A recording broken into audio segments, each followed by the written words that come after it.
Welcome back to another episode of the Brown Sugar Cafe podcast, the place where poetry meets conversation. I'm your host, Terrence P. Elmore, and before we get into today's topic, make sure you hit that plus sign so you don't miss an episode. Also, please subscribe to my blog, thebrownssugarcafe.blog, and if you find any value in this episode or any other episodes, make sure you leave a heartfelt review. So with that being said, let's get to it.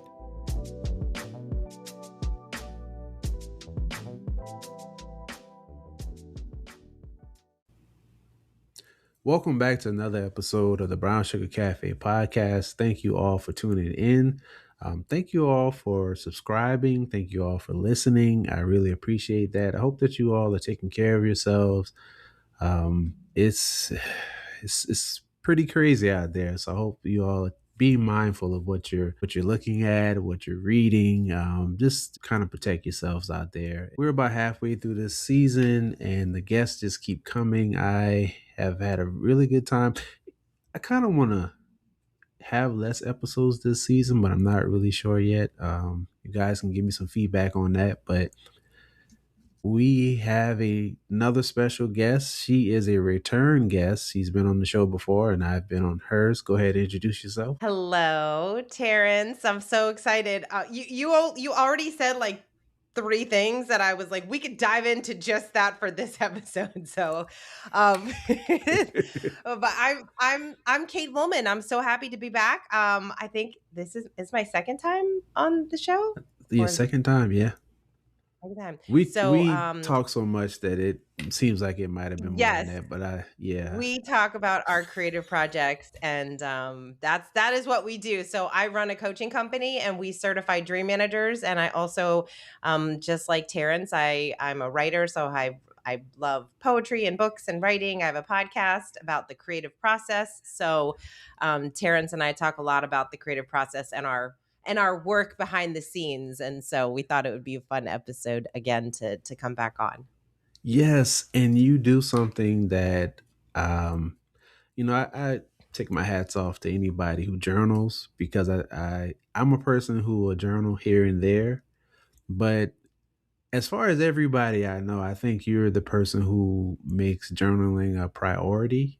And so I wanted to talk about that. Like, how did you get started journaling in the first place?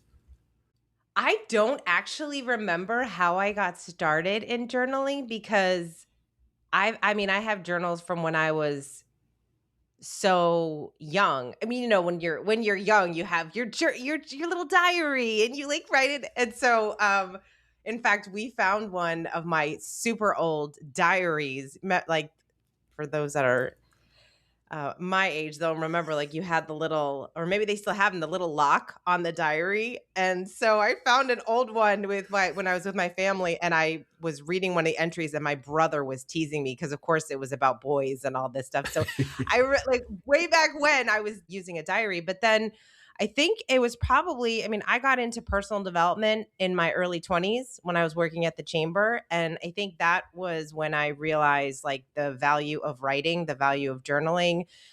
Going back to what you said in the beginning, and I could feel what you were saying so much about be careful what you're consuming, be careful what you're listening to and what you're feeding your minds. In fact, I just did an episode similar to that because there's so much information that we have, and so we have to really guard what we pay attention to. And so I think journaling is so powerful because as you get into personal development and as you start reading and collecting information, you start to have these new thoughts and ideas. And we, of course, we have to think through like all of the content that we're consuming. And one of the easiest ways to do that is through writing, like getting all of those thoughts out of our heads onto the page and really figuring out, hey, the journaling could be something like, how do I feel today? And it could be something as much as, oh my gosh, I'm dealing with this big challenge. I don't know the next right step I should take. So I just am going to journal my way through it. And it can be really messy. It doesn't need to look clean in any way. It's really just getting all of those thoughts out of our head and onto the page. So I've journaled kind of different ways during different periods of my life. I've had lots of different types of journals and lots of different ways of of journaling. I often recommend Julia Cameron's book, The Artist Way. I know probably a lot of your listeners have read that book, but the morning pages, like morning pages, is so powerful because you're getting all of your thoughts onto that page before you really have a chance to wake up. And so that's really powerful. And I think for people that start journaling that are not big into journaling, one of the things that they uncover is how they will write something that they don't even know where it came from.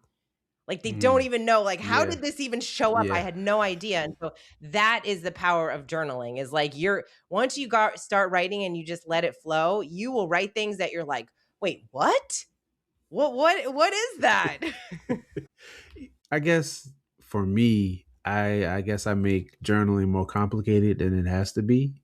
And probably because my first exposure to journaling was in school. It was an assignment. And we've talked about this before. It's like even with reading, like being forced to do something that I should actually enjoy, it kind of makes it more complicated for me. So I Mm. think that I like what you said about just writing, and it doesn't have to be neat. It can be messy. And now that we're talking, I guess I can look at journaling like poetry, just getting it out, just getting the thoughts out on paper. And you're a published author. Your first book was "Do What You Love."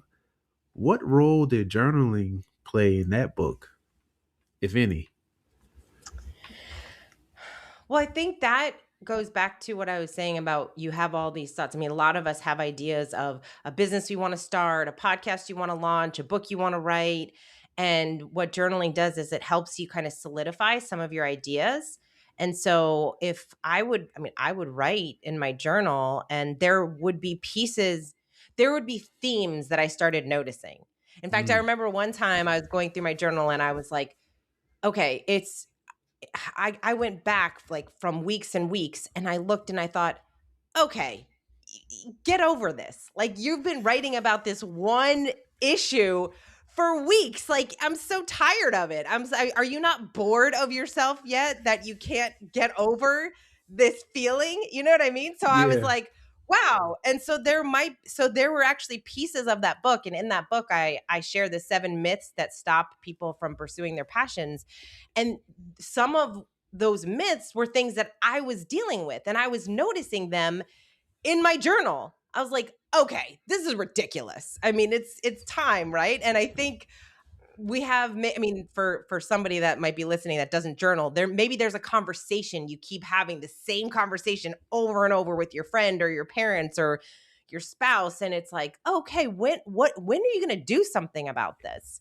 And so for me, those were some of the things that came out when I was journaling. And again, it's just it can be so powerful. You can use it in it can help you in so many different ways. And this is for all individuals, for all people. I mean, I remember I worked with this CEO who was running a very large organization, thousands of people, very stressful. He was not a journaler. When I talked to him about journaling, he looked at me like I was crazy. Like, I'm not going to journal. What is that? Like for little girls? Like, and that's when he had this idea of it. And so I would give him journaling prompts after each of our sessions. And I would just invite him. I said, hey, I'm going to encourage you to do it. I can't force you to do anything, but I'm going to encourage you to do it. And he started journaling. And when we would have our coaching sessions, he would come back and he would share with me some of the things that came up from the journaling, like some of the challenges, some of the things that he's been thinking about. And it was so powerful for him. And then it was so funny because I remember like months into it, and even the times that I didn't give him a journaling prompt, he would come back and say, "I've been journaling on my own now. Like I just journal most mornings now." And it for him, it became this therapeutic method of getting that stuff out of his head and really supporting him. And so I think everybody can use journaling differently, and I'm happy that you said that you overcomplicate it, because I think most of us do, because we want, when we sit down to do something, we want it to be perfect. We want to write the perfect poem on our first draft. We want to write the Yes. perfect book. We want to have the perfect podcast episode, but that does not exist. And so but we think that there's a right or wrong way to journal. Literally, there's not. Your journal could be full of lists every day. Maybe for you, journaling is I just list my to-dos and I list my gratitude and I list things that I'm thinking of or I list my ideas.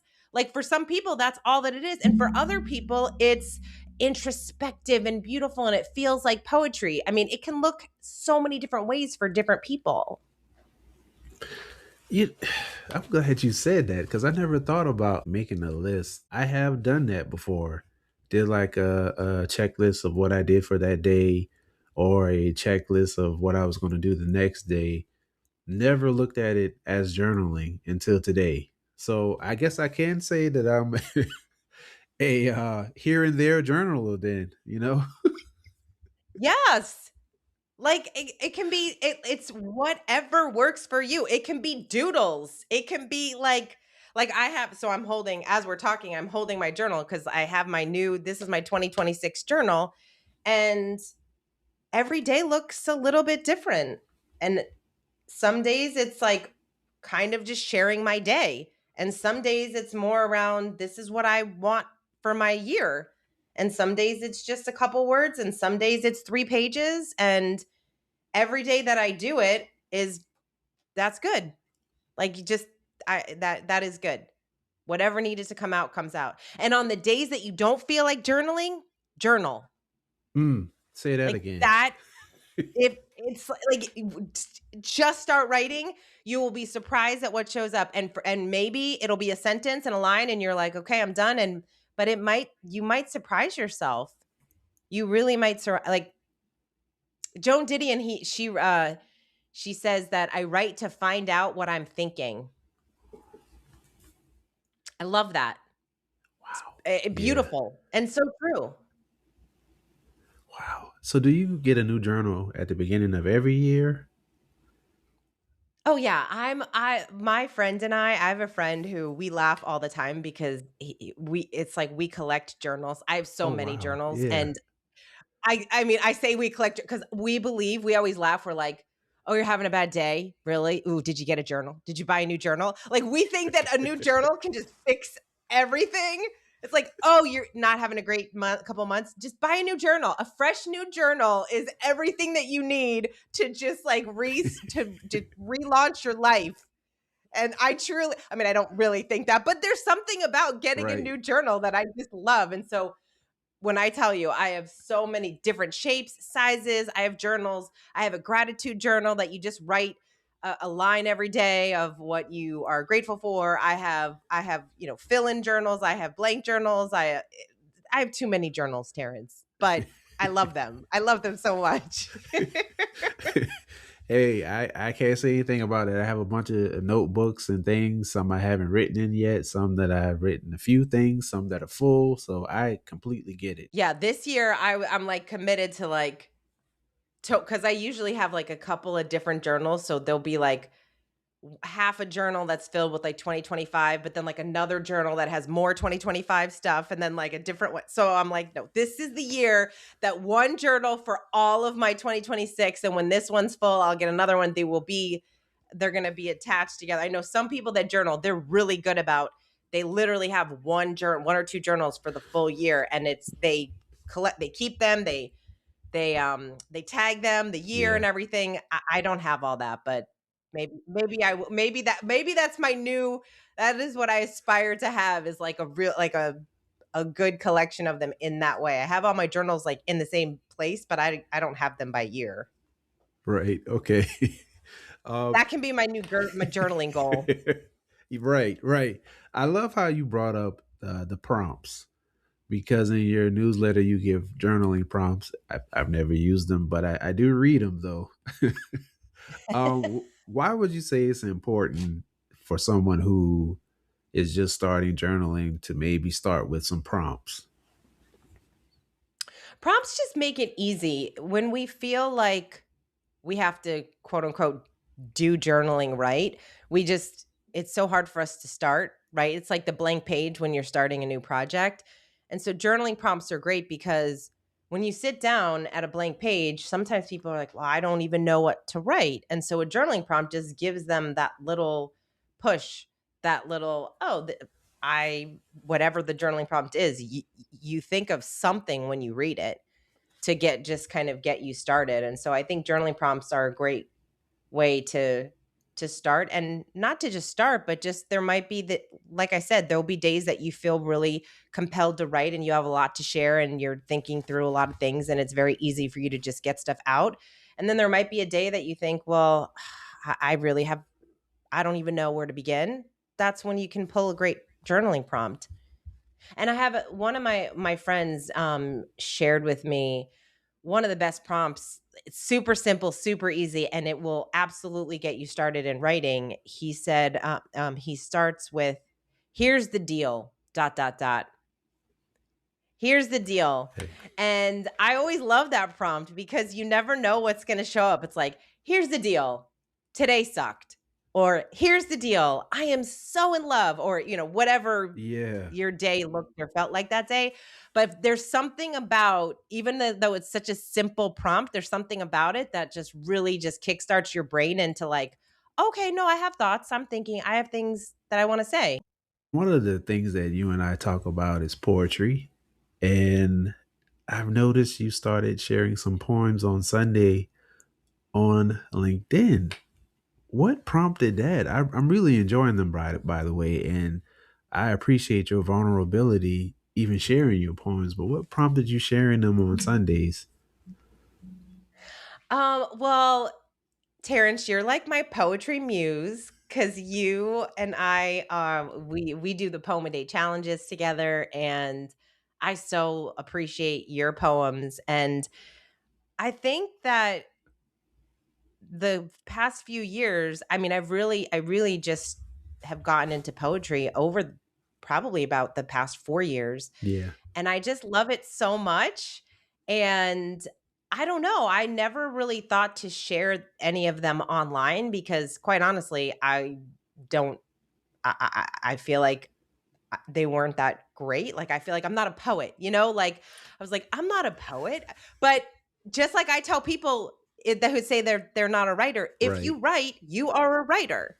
So I don't know. So after I started collecting more poems and after we've done so many different challenges, and I started realizing, wow, like I actually have a collection of poems, and I now that I've been writing, and and I think they're fun. I think some of them are really fun and I'm proud of them, and I figured, hey, why not share them on LinkedIn? I know it's primarily a business social media platform, but that's why I do them on Sunday, because I'm thinking, hey, it's the weekend, and I think it's like a fun way to get to know. Like, I like when people share pieces of their lives, like with their dogs or their kids or what they're doing over the weekend. And I thought, hey, this is something that I really appreciate. Like, I've come to really love poetry, reading different poetry, learning from different poets, and being part of the Writer's Digest community when we do the poem a day challenges. And I thought, you know what? I'm just going to share these.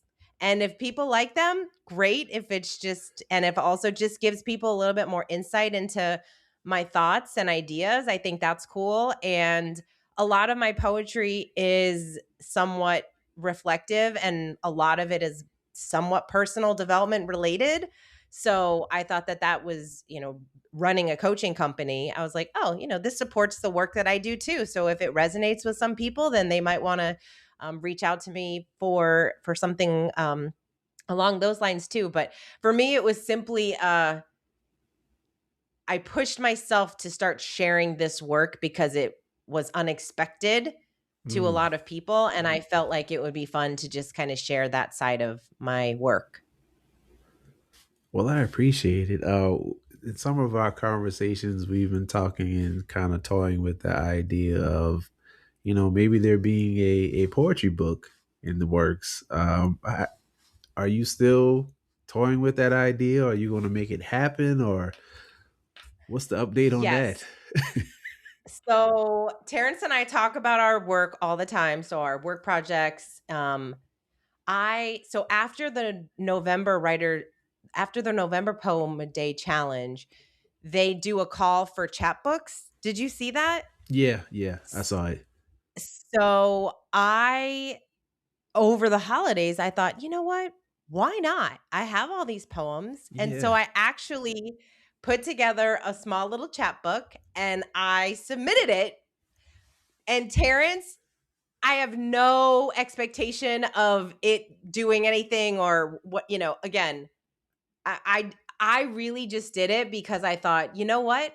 Just just submitting it to me is the win. Yeah. Just taking the time to curate what poems that I want. I took the ones that I liked the best that had like a running theme. I edited them and then I put them in a chapbook. I called it, oh, the title of the chapbook is called Let It Be Art. And I submitted it and I was really proud of it. Yeah. Congratulations. Wow. Talking about poetry with you, I just love how your eyes light up. I love your passion behind it. Because when you were on before, well, sometimes I get mixed up. At one point, either your podcast or mine, we were talking about poetry. And you said how in school you read a poem out loud and the teacher was like, you did it wrong. And I think that dampened poetry and like it made it seem like this thing that maybe you didn't have any idea about. And I always hate hearing stories about how teachers say things to kids and make them think, well, I'm not good enough or I'm not doing this right. But I'm so glad that you found your voice in poetry and you're submitting chat books and who knows what's next. Oh yeah, I have no doubt that I will. In fact, you had connected with me with some of the people that supported you in your book because I was like, it would be a book that I'd probably self-publish. And I was like, and that's the beauty of the world today. You can create something today and like get it out into the world. And just like submitting the chapbook, it's not even a I always I have a friend of mine, and we always encourage each other by saying the reward is the work.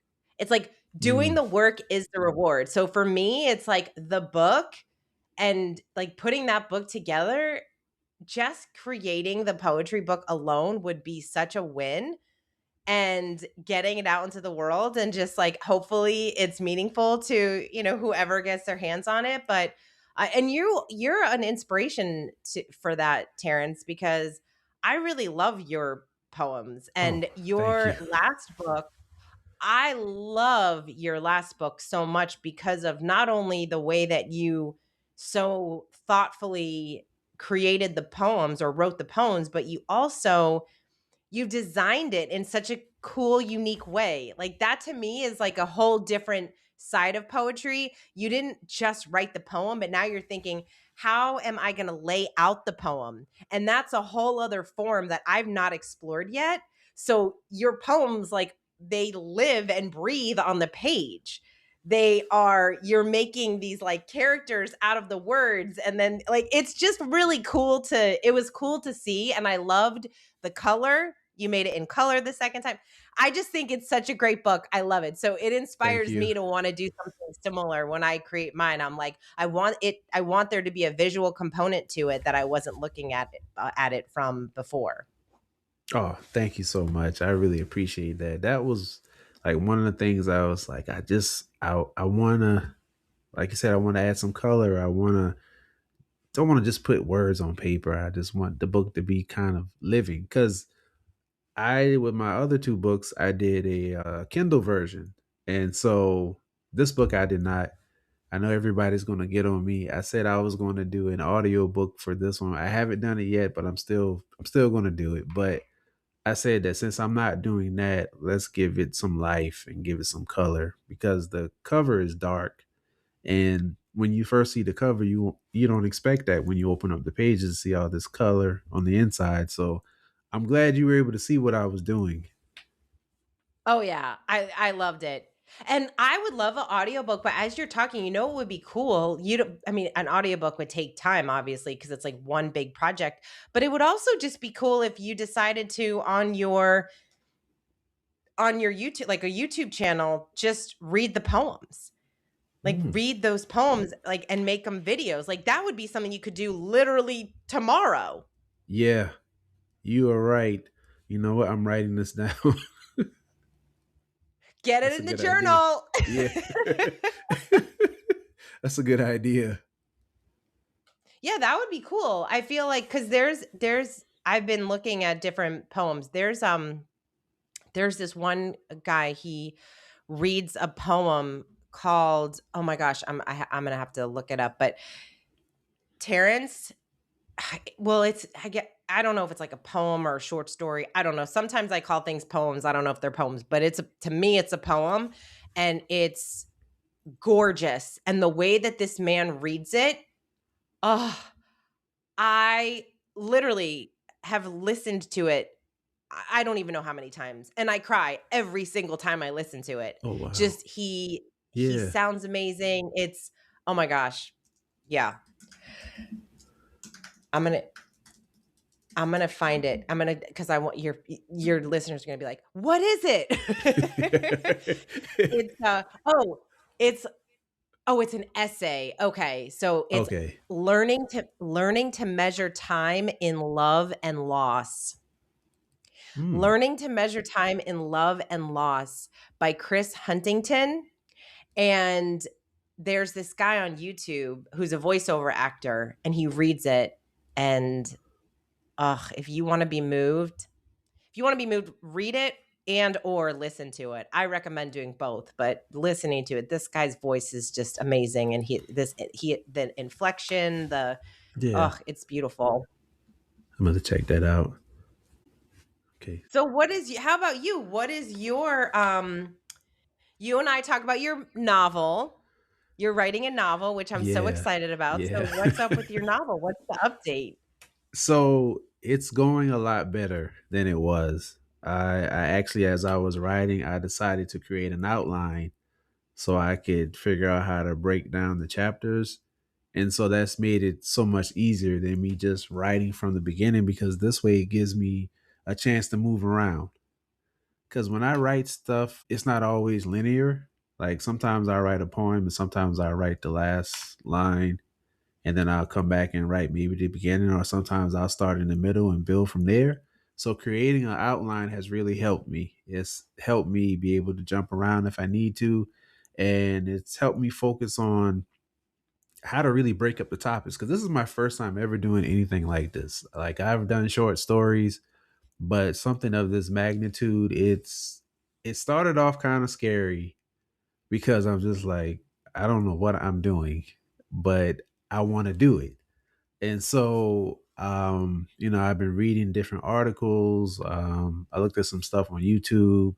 I talked to some people who've actually written novels, and it's going pretty well. My thing is, I have so many different ideas on how I want things to go, and the only part that gives me somewhat of a challenge is trying to tell a story in a way that's not just too much at one time, that's breaking off to so many different branches, but telling it in a way that gives people, something to look forward to in the next chapter and the next chapter and the next chapter. So it's going pretty well. I'm excited about it because, just seeing my ideas come together and on paper, yeah, I will have it done by the end of the year. I know I will, because like after I did this outline, I was already excited before, but after I did this outline, the excitement just really kicked up because I'm like, I could just jump around. I know what I'm gonna say in each chapter, so I can just go from this chapter to that chapter, or maybe even I could do the final chapter and just build on that. I don't know, but Mm. it's helping a lot. So I'm actually working on it more than I was the last couple of months. I want to say probably the middle of December. Whenever I told you, I think it might have been the beginning of December. Like I've been actually actively working on it just about every day. So it's going pretty good. All right. Well, that's good. Yeah. There's a guy on YouTube that does a lot around novels and what to avoid. Like he'll share videos like the top 5 mistakes that you make in your novel. But novel writing is it's such a different kind of writing. Like is there a part that feels harder for you? Like is it the story, the character development, like the dialogue? The part that's the hardest for me right now is trying not to like go too deep into the different characters because I don't want Mm, it to turn into because there's a main theme of the book, and I know there are going to be some different like subplots and things like that, but I don't want to get so drawn into the character development that the character development has turned into a whole different book. And so that's the part. It's just like I want to give enough to where, you know who the character is, what they do, some history, some backstory, but not so much to where it's feeling like an entirely different book, if that makes sense. yeah. No, that makes a lot of sense. In fact, I'm watching, I think I mentioned to you, I'm watching Harlan Coben's masterclass Yeah. on writing thrillers, and one of the things that he talks about was research, and he says he actually does very limited research. He said some writers will do so much research and they want to give you so much information about a person, a background, a place, a location. You don't need that. Like he was basically saying you don't need all that. Now he's like obviously if you're writing a history book, yes, you need all of those pieces, Right. but Yeah. he said like so you don't have to like go into all of it. So I think it is very unique skill set to figure out okay, you have to give these characters some kind of depth so that people feel like attached to them, but at the same time if the story is not necessarily about that person, so there's probably a balance. I'm for the first time writing a fable, like a business fable, Yeah. and I've never done that before. So I am kind of in that space of a little bit of like the character development, but not too much. What do they what do people need to know enough that's going to move and carry the story forward and not drag on. So Yeah. I don't know. It's kind of feels so I'm learning a lot about like character development, what that is supposed to look and feel like. And so I don't know. It's a fun process to learn though. Yeah, it is. It is. It is. So I'm excited. I'm excited. I have to say that I hit a point where last year, I don't know what it was. I didn't touch it for a while. And still doing my poem a day for my blog, and I think I had just started back with this season of the podcast. And so I gave myself the excuses not to touch it. But something just, I looked at it again and I'm like, okay, I really want to do this. I had this idea for a while and I actually started it. Like, why am I not continuing? Like I said, when I figured out that outline, it just opened up a whole new world of thinking. And it's just like, you know, you're not writing a short story. Like you do have the room to write everything that you're thinking, but you have to have a plan as well. Like if you don't have a plan, it's great to just start, but if you don't have a plan with something of that magnitude, it can be overwhelming because you don't really know which direction to go, especially if you're doing something for the first time. But like I said, that outline, just doing the outline has really given me like it's given me a lot more freedom. Yeah. Ooh, isn't that funny? It's like the outline to some people, it feels like so restrictive, but it gives you more freedom because you know where you're going. So it gives you constraints. And creativity is easier when we have constraints. Yes. Especially when you have like I have so many different ideas that it's man, when I was thinking about the book, I thought about so many different ways that I could do it before I finally decided it being a novel. I was like, maybe I could turn this into a comic book. Maybe it could just be a couple of short stories. Maybe it could be just a short film series, animated or something. There was just so many different thoughts I had about it, and I was just like, "Just do like a short novel. Just make it simple and see how this goes." Yeah. I love it. Well, I'm so excited for you. It's such a fun, what a fun process. Thank you, thank you, thank you. Sometimes when we write multiple things, one gets in the way of the other. I know this isn't, but I'm trying to have another poetry book out by my birthday in June. So we'll see. This is my first time saying that publicly. So we'll see. We'll see. Oh Speaking my of god. projects that are coming out, you have a new writing project where you actually finished the first draft. Can you talk about that? Yeah, I have. I put my first book was published in 2023, and then I finished this other book, and it's in a draft, and I sent it over to my publisher. So I am kind of in the waiting process of, is this, we've talked about, is this anything? Like, is this anything? Is this going to work? Is this something that the world that we're going to put out into the world? And so yeah, it was fun to write. It was just like any writing process. It it's a lot of work. It is a lot of idea generation, and to your point, I want so badly. We've talked about this before. If you're a pantser or a plotter, and a plotter is what you just did. You create the outline, you know where you're going, and a pantser is more, I just write free flow and we'll see what happens. And I wish so bad I was more of a plotter, because it helps so much, like you were saying. And for me, I'm reading this book called Refuse to Be Done by Matt Bell.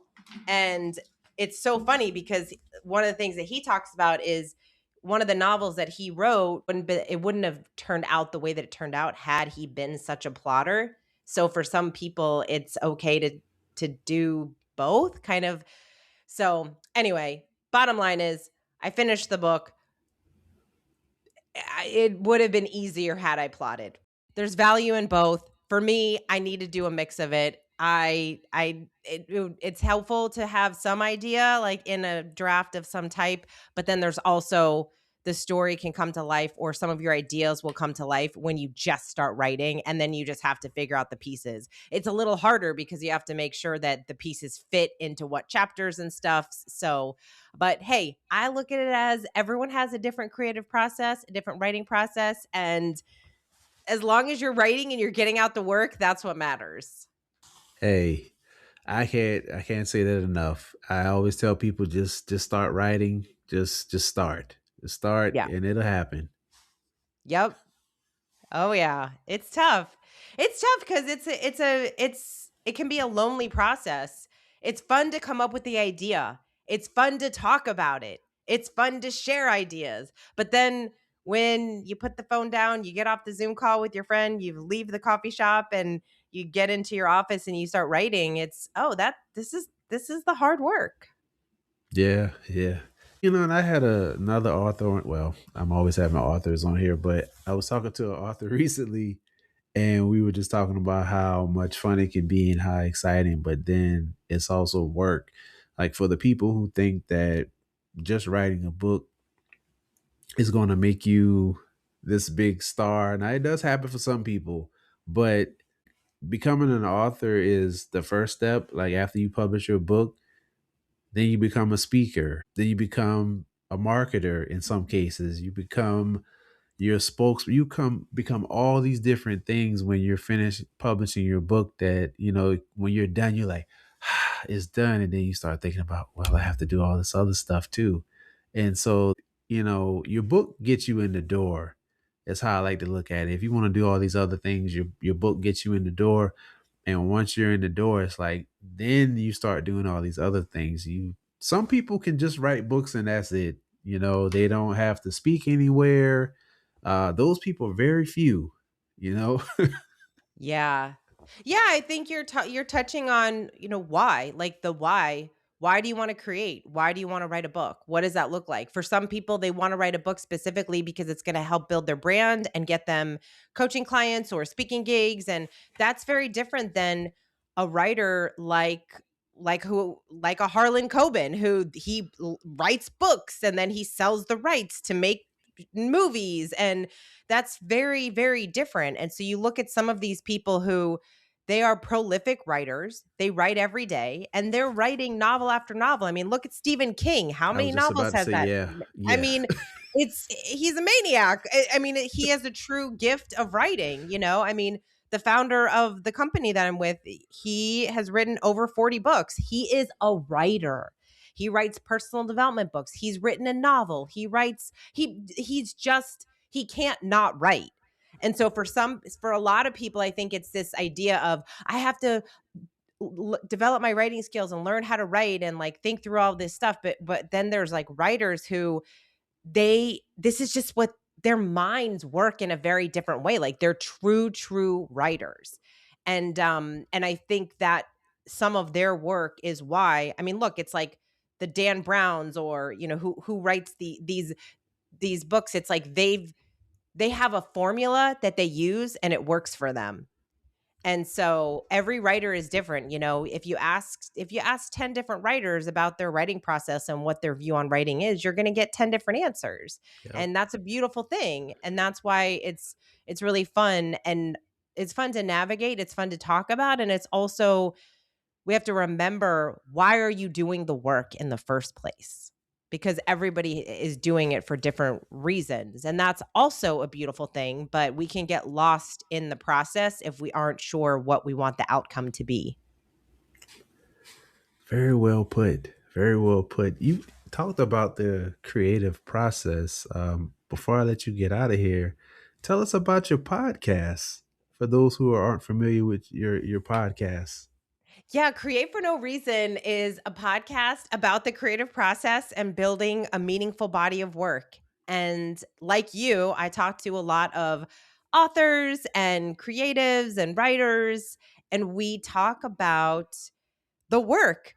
What does it take? I talk to a lot of entrepreneurs. We talk about what's their idea behind a project that they're working on. We talk about a lot of, Create for No Reason. You and I were talking before we hit record about just like the meaning behind it. It's like create for no reason, but no, there's a reason, because sometimes the reason is Yes. just it brings you joy. And so I love the idea of talking to people that they're creating for the joy of it. It's not because they want to be famous. It's not because they want to make a ton of money. It's just that they love it. I have had a guest on, who my friend Jeff, who he's been an entrepreneur, he's an advocate, he's been the mayor of Delray Beach, and he ventured into writing screenplays when he was older, like in his 60s, and he actually wrote this screenplay and it got picked up and developed. And last year I went and saw his show at at a local theater. So it was just like this cool, something creative that he just loves doing. And now he's writing another screenplay, and he just is in that world. And so I think it's so fun for us to know that no matter where you are in life, there's always this opportunity to stay curious, be creative, find things that you love just for the joy of it. And for some people, they earn a living doing, videos and creating social media, and they earn a living with their creativity. And for other people, it's just something that they do, that they love, and it infuses them with energy and passion, so that when they do go to work, they go to work with this sense of peace and joy, and I get to do this work, and then I also get to come home and I do these things that I just love to do for the fun of it. And there's beauty in both of those avenues. You're so right about that. I think people get caught up a lot in trying to be popular on social media, and in some cases they lose their why and they lose their passion, and it's not fun anymore. But I think if you hold on to why you started in the first place and you remember your why, you'll be okay and you'll still create, because there's a lot of pressure that some people feel of trying to do what's popular, or try to do the latest trend, or try to stay trending. But people can kind of see through that, to see that you're Yeah. not being genuine. So I always tell people, when you're creating and you're sharing what you create, if you're writing stuff, just remain genuine. And I mean, if popularity is what you're looking for, it may come, it may not come, and that's okay. But just stay genuine and be true to yourself. Yeah. Yeah. I agree. We're all here. We all have the opportunity to create a body of work. Be open to, what's that saying? Be open to everything, attached to nothing. And I just love that because just be open to the possibilities of what your work may lead to, but not so attached that you get frustrated in the process of creating it. Exactly, exactly. Um, one last thing, one last question. I always ask this question. What's one thing about you that maybe not a lot of people know that you wish more people knew? Oh my gosh. That's a that is a fun question. You know, I That's funny. It's like I don't even know. Usually there's something that really pops into my mind that might be unexpected, but I feel like I'm more of an open book as I get older and have been sharing more of, Yeah. my thought process and everything. I think so yeah, and I think social media has done some of that too, just like the people in my life so I don't know. I'd have to really think. You know what? That's a good journaling prompt, Terrence. That's a good journaling prompt for That me to think is. about. What is Yes. one thing that I would want more people to know about me? So I will journal about it. Okay, sounds good. And if it's shareable, please send it to me. Let me let me read. But if it's too personal, I understand. Let the people know how they can uh, follow you, purchase your book, subscribe to your podcast, or any other information you want to share. Yeah, the easiest thing, I mean, obviously on social media, as everyone or most people are on there. Instagram is just at Kate Volman, and katevolman.com has all links to everything, to the podcast. My book is on Amazon. And so yeah, just so easy to find people these days, you know? It's good and it's scary at the same time. Yeah, yeah, very. Well, thank you so much for taking the time out. Thank you.